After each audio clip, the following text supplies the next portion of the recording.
The story begins with the destruction of a mobile city called Regios by some creatures called pollutant beasts. However, some bikers known as the Heaven's Blade are on their way to defeat the beasts. As the safety vehicles are deployed, the Heaven's Blade arrives at the scene. They begin fighting the beasts with their unique weapons called Dite. However, the beasts have the ability to regenerate, so they quickly finish it off. At the military school, it's the day of the entrance ceremony. Nina scouts for new students to fill the slot in her platoon. Our protagonist arrives late to school. He is met by a reporter who he introduces himself to as Layfon Alseif. Everyone's attention is drawn as a fight breaks out between two Academy students. Their attacks escalate and destroy a building which collapses on a student. However, Layfon receives a telepathic alert and he saves her in the nick of time. Afterwards, he is summoned by the student council president Karian Loss. Nina is interested in recruiting Layfon, but she learns he was summoned by the student council president, so she rushes out. The president informs him that the academic city of Zuellni is run by students, which means he is the one in charge of everything. He tells Layfon he is being transferred from his general studies department to the military department in respect of his skill. Although Layfon doesn't want to be a soldier, he has no choice but to obey. Nina arrives and begs the president to leave Layfon in her care. After school they both part ways, and Layfon notices a girl throwing a tantrum at a hole. He notes that she was the one that sent him a telepathic message, however she leaves without saying a word. Back at the battle, the beasts keep regenerating, so the fighters use their maxed attacks one after the other to finally destroy the beast, who is fused on a cellular level. The next day at the base, Nina introduces the platoon members to Layfon, the sharpshooter Sharnid, the Dite mechanic Harley, and the second-year psychokineticist Fairy. Nina moves to determine his combat position by having a practice battle with him. During the battle, the others are impressed that he can keep up with Nina's skill. However, she uses an external type burst skill which Layfon is unable to block, eventually knocking him out. At the infirmary, Fairy notices he has a huge flow of K, which is their energy source. This implies that he pretended to be hurt. Outside, she tells him that he was tricked into joining the military by her brother, who is the president. Although Layfon doesn't understand what she means, he notes that his uniform, which was supposed to be rushed, fits him perfectly despite having an arm longer. He arrives to work at the Regios core, but meets Nina, who yells at him for leaving the hospital. As they work, they talk about how living life in the Regios is like being trapped in a bird cage. Nina explains that there are people who can move between different Regios and she hopes to do so one day.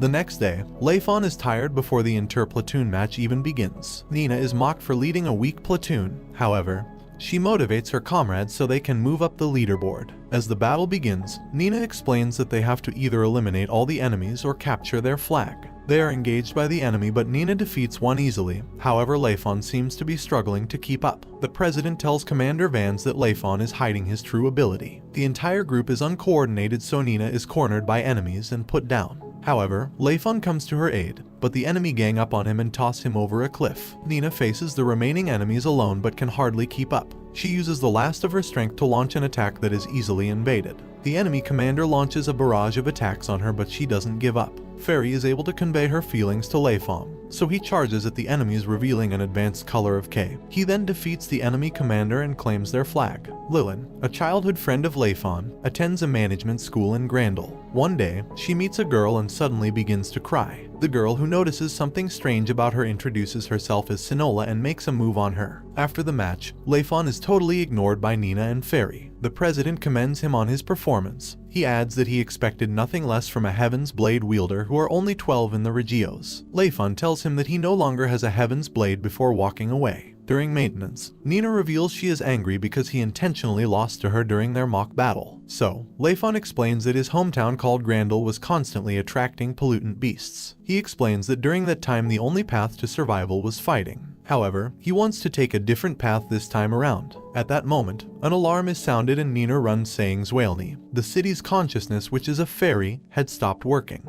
They arrive and find that some masked men have captured Zuellni.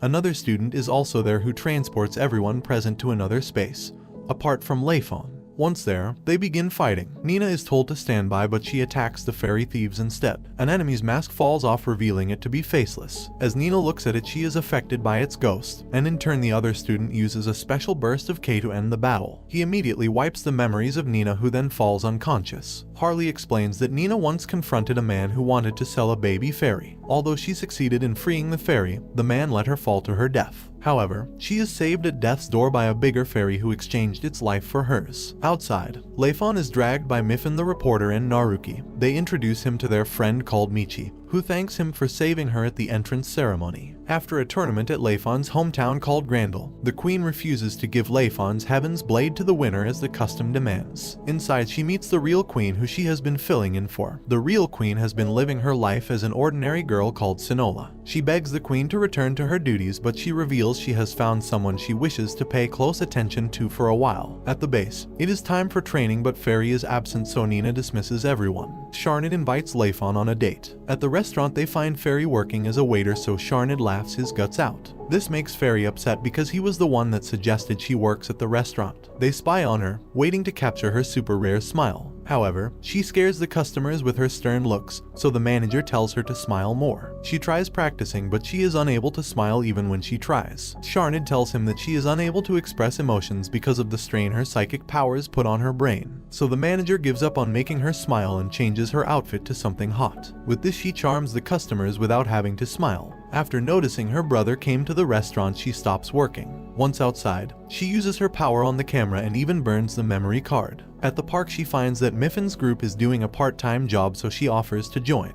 They go to an abandoned alchemy research facility, and here Miffin begins her investigation, but shortly after she is attacked by a beast. The others come to her rescue, but they are also captured. Luckily, Vans arrives and slays the monster. He explains that he too was investigating the abandoned facility. He orders Fairy to use her powers to find her captured comrades and also call for help. With her powers, she locates her friends. However, they are attacked by more beasts on their way, so Vans battles them. Fairy uses her powers to alert Nina and Layfon, who begin rushing down. As Vans is put down, Fairy moves to rescue her friends, but the monster stands in her way. She uses her powers to cause the roof to collapse on the beast, leaving Vans to deal the finishing blow. Several days later, Layfon and Fairy are hanging out. Meanwhile, Michi is waiting to give him her homemade snacks. However, she doesn't approach him after noticing he's walking with Fairy. On match day, Layfon invites Michi out for lunch, so they go out to eat at a restaurant, and after they have dessert in the back. He compliments her baking skills and they have some light chit-chat, but as they converse, there's an explosion in the city. Pollutant beasts have started destroying the outskirts of the city, so Layfon leads Michi to safety. President Karian calls for a briefing where he explains the situation to the students. He orders them to prepare for battle, so Nina begins moving to her assigned position. On her way, she meets with Layfon, who reveals that the enemy is too strong for the students to handle. He advises them to join the evacuation. However, Nina refuses to turn tail. The sharpshooters begin their assault on the monsters and Nina leads the ground forces to attack, but she soon discovers the gruesome nature of the pollutant beasts. Layfon, who initially planned to flee, has a change of heart after noticing the deserted city and asks Harley to set up his Dite weapon. He then asks Fairy to help him locate the queen mother of the beasts. Everyone in Nina's unit flees from their post, leaving her to be overwhelmed by the beasts. She is surrounded but saved just in time by Layfon.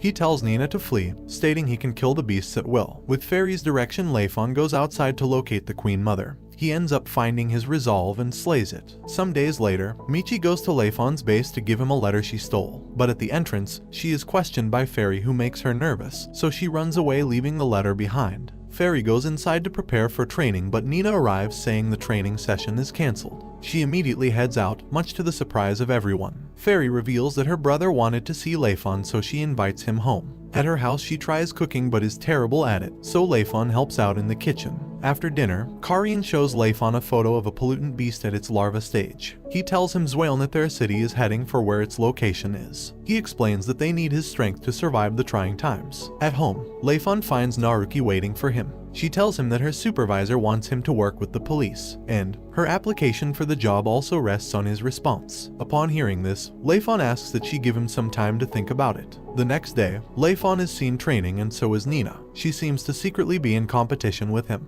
After training, she dismisses everyone, and as Layfon leaves, Nina picks up a letter he unknowingly dropped. Layfon accepts his invitation to the city police, so he is paired with Naruki to carry out an investigation. As she explains the situation to Layfon, the criminals begin to carry out their operation. Layfon joins in the fight, so shortly after, the chief praises them for quickly resolving the issue. Nina hands the letter over to Layfon and exits, but before he opens it, he gets a call from Harley to come to the base. Once there, he is given a new Dite to test, and although he complains about the weight, he seems to enjoy testing it. During the training session, Layfon spars with Naruki but easily puts her down. She notes that Nina is also an incredible fighter. Later, Layfon and Naruki's group tails Nina, who heads out in the night. They find her training alone despite being exhausted. Naruki surmised that she must be trying hard to keep up with Layfon. As they watch her, she suddenly collapses, so she is taken to the hospital where she is treated. Ferry arrives with a photograph revealing that Zuellni would be detected by the beasts the next day. The following day, Layfon heads out into the wild to confront the pollutant beast. However, he discovers that the monster was in fact lying in wait. Layfon learns that it has evolved to its mature form. He engages the monster alone in the wild for a full day but only manages to cut off a single leg. Ferry uses her telepathy to inform him that Zuellni has changed course so he should return.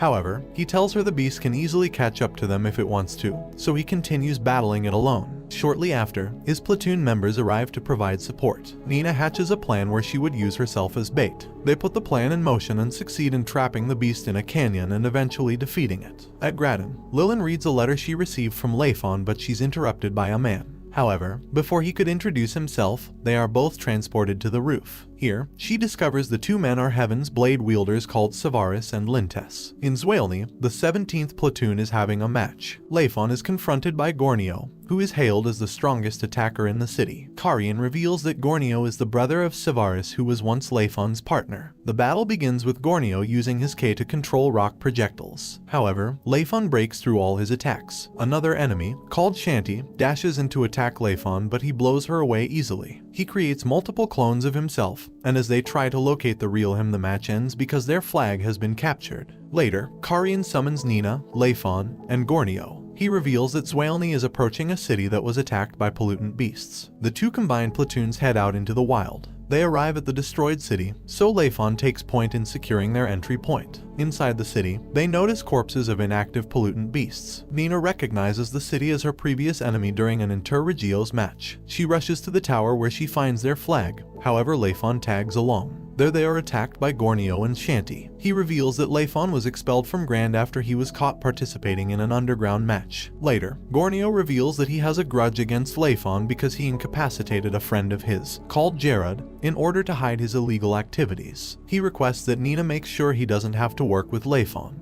At Grandel, the two Heaven's Blade users investigate the killings of former Heaven's Blade tournament participants. Although they know the culprit, they are unsure of his motives. Lilin writes to Layfon that she is being targeted, and Sonola sneaks in to tease her. However, the window is blown open and she freaks out. She runs out to check for the safety of her father. She arrives at his house to find him in battle with a human chimera. It goes on a rampage on seeing Lilin, but her father defends her and attacks the beast. He defends against its echo attack but collapses from exhaustion. As the beast moves to attack, Lilin unknowingly summons a magical beast that scares off the chimera. It flees outside but Savaris catches up to it. The chimera reveals himself to be Jared, Gornio's friend who Layfon incapacitated. Savaris toys with him for being weak before he finally deals the finishing blow. During a briefing, Ferry reports that she has sensed a creature but can't identify what it is. Gornio suggests they investigate physically, but Layfon reveals it would be too dangerous. However, Nina, who is cold towards Layfon, agrees to Gornio's plan. Afterwards, they head down to the lower levels together. Ferry forces Layfon to carry her like Gornio did Shanti, but he is uncomfortable with it. He narrates to her how Jared threatened to reveal his illegal activities if he doesn't lose their match. However, during the match, he defeats Jared by cutting off his hands. He was then captured and exiled by the Queen. Back in the present, everyone arrives at an area filled with graves. Ferry reports that she senses a sign of life, so Layfon rushes out. He goes underground and finds the soul of a pure fairy in the form of a deer. It entices him with promises of power, but instead, Layfon attacks it, making it disappear. The others later arrive except for Ferry. Layfon senses she is in danger, so he goes looking for her. He finds himself in the selenium storage room. Here, he is attacked by Shanti, who wants to get revenge on behalf of Gornio. However, he easily defeats her. Gornio arrives and reveals he doesn't wish for Layfon's death. The conversation is cut short by the explosion of a selenium tank. He saves them from the explosion using his K. Outside, Gornio prepares for Layfon to take revenge on him, but instead, he begins evacuating them. As they head up, Shant falls off. However, Nina arrives in time to catch her, so Layfon uses his K to raise them to an area where the air is good.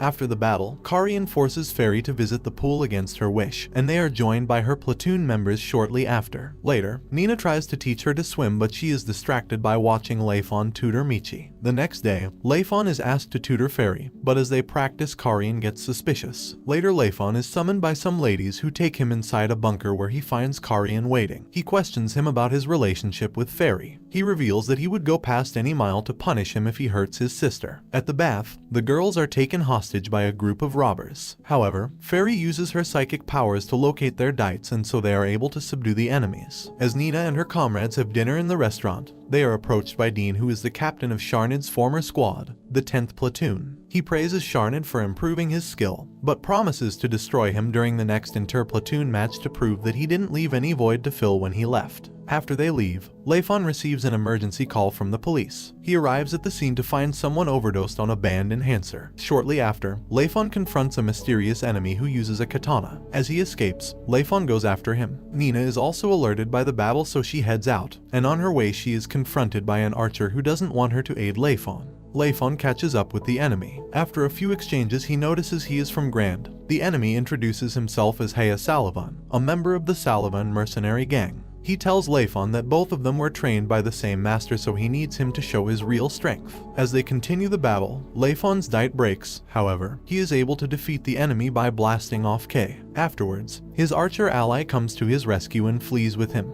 At Grand, the queen summons Lilin and her father to thank them for their contribution to the Chimera incident. She asks Lilin about the well-being of Layfon, to whom she writes to. Lilin then asks her if she would ever let Layfon return to the city, and this brings the anime to an end. Don't forget to like and subscribe if you enjoyed, and turn on the notification bell so you never miss out on another video. Until next time, take care.